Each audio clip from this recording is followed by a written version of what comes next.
They moved a high-ranking official at DOJ into the Manhattan DA's office to start that case. That case is going to be appealed and won. We had a very terrible judge, a horrible judge, Democrat. The prosecutor were all high-ranking Democrats, appointed people, and both the civil and the criminal.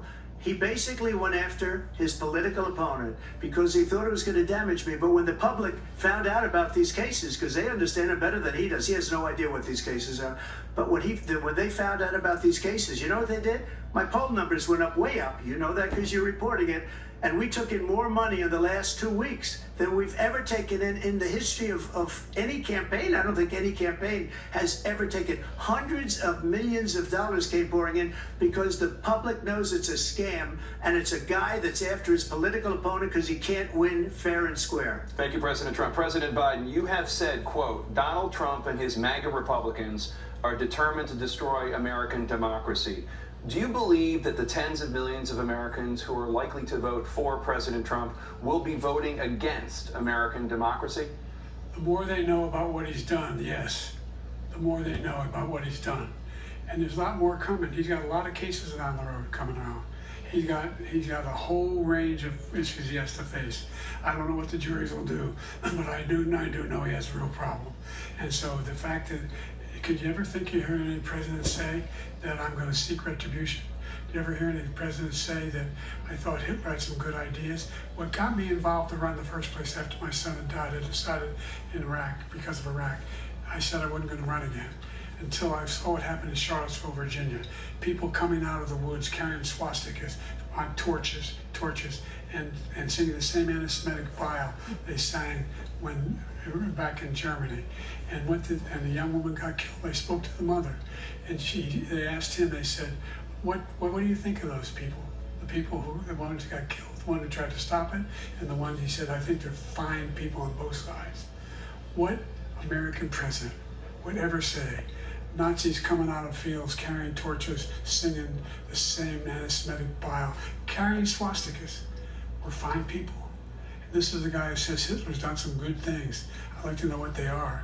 The good things Hitler's done, that's what he said. This guy has no sense of American democracy. President Trump. Jake, both of you know that story has been totally wiped out because when you see the sentence, it said 100% exoneration on that. So he just keeps it going. He says he ran because of Charlottesville. He didn't run because of Charlottesville. He ran because it was his last chance. He's not equipped to be president. You know it, and I know it. It's ridiculous. We have a debate. We're trying to justify his presidency.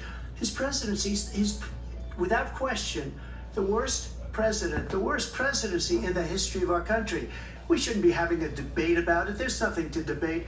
He made up the Charlottesville story, and you'll see it's debunked all over the place. Every reasonable anchor has debunked it. And just the other day it came out where it was fully debunked.